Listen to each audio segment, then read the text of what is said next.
Narito po tayo ngayon sa Barangay Hall ng San Jose dito po sa Rodriguez, Rizal. Alamin ho natin kung paano sila nagpasya nung una na ibalik muna sa mga magulang ang bata. Wala po tayong matibay na ebidensya, wala pong video at tayo po ay dumadaan sa proseso na po. Kaya po ang nangyari po is pinauwi po natin ulit yung bata. Buong akala ni Joy, mahihinto na ang pananakit sa batang si Sam. Pero nito lamang February 17, 2024, nabulabog muli ang tahimik na compound sa Barangay San Jose dahil sa sigawan ng mag-asawang Nerissa at Rico. Narinig din nilang umiiyak ulit ang paslit.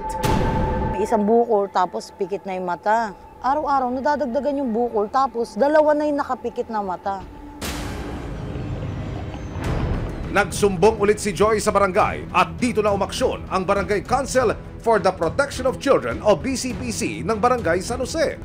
Pero ang giit ng ina, nauntog daw ulit si Sam. Abay, napapadalas naman ata ang pagkakauntog ng bata, ate. Ano ba naman Hindi yan? po ang nauntog lang yun dyan, ma'am. Ano ba yan? Pwede ba kayong sumama sa amin, ma'am? Hindi untog yan. Hindi untog po yan. Inimbita ka ng barangay ang ina ng bata na si Nerissa, pero wala si Rico na siyang tatay-tatayan ni Sam. Kasi may nagre-reklamo sa inyo. Opo, may concerned citizen po na lumapit sa amin. Habang nire-rescue si Sam, may natuklasan ng mga taga-barangay tungkol kay Nerissa. Ma'am, ilang taon na po kayo? May birth certificate po ba kayo? Tatay Rico, where are you? Mapanagot kaya ang mag-asawa sa sinapit ni Sam? Ano si baby?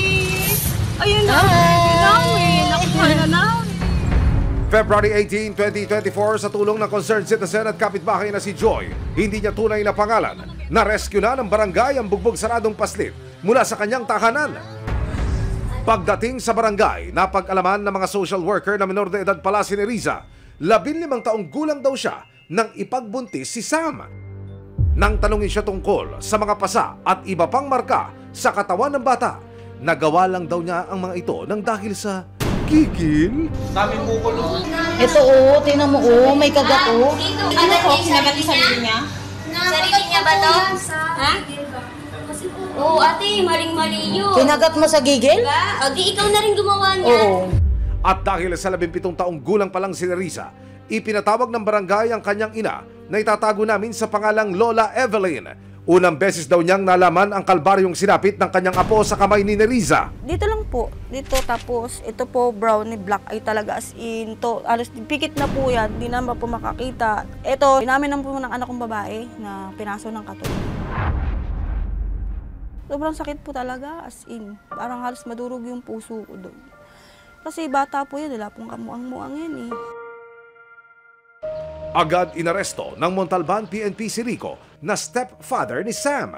Nakapanayam siya ng resibo at tumanggi siya sa mga paratang ng mga kapitbahay. Pwede pa, medical niyo pa, ma'am. Sa parte ng katawan mo, kung may tumikit sa katawan niya, wala. At dahil menor de edad ang nanay ng biktima, imbes na sa presinto, sa isang shelter para sa children in conflict with the law siya dinala.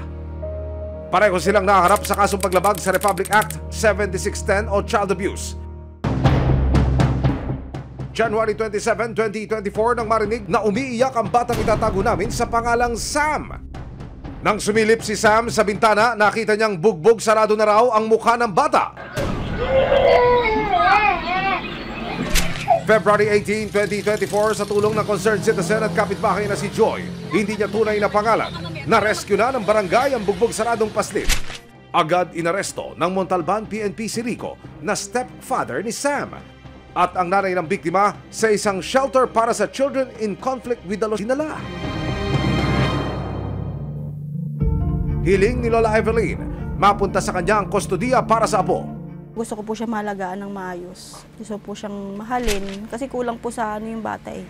Sa asikaso, sa pagmamahal. Makalipas ang pakikipag-usap at pagsusuri ng mga social worker kay Lola Evelyn tungkol sa kanyang kakayahan para mag-alaga kay Sam, binigyan siya ng Municipal Social Welfare and Development Office ng Montalban ng Certificate of Custody and Care.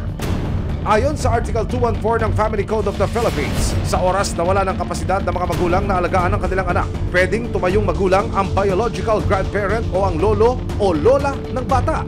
Sabi nga niyan, sa pag-usap, kung sino yung nearest kin na may kapasidad at maayos namang maalagaan yung bata, so kanya muna mapupunta. Isang linggo mula po nang mailigtas si Baby Sam, kamustahin po natin ang bata na ngayon po ay nasa pangangalaga na ng kanyang lola.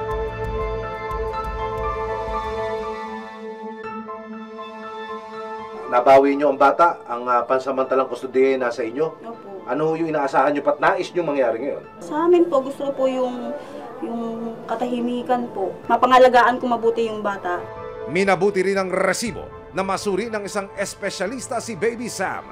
Ipapakita ko po sa inyo na kung gaano ko siya kamahal. Hindi na rin po ako papayag na kahit sinong tao po yung makakapanakit pa sa kanya.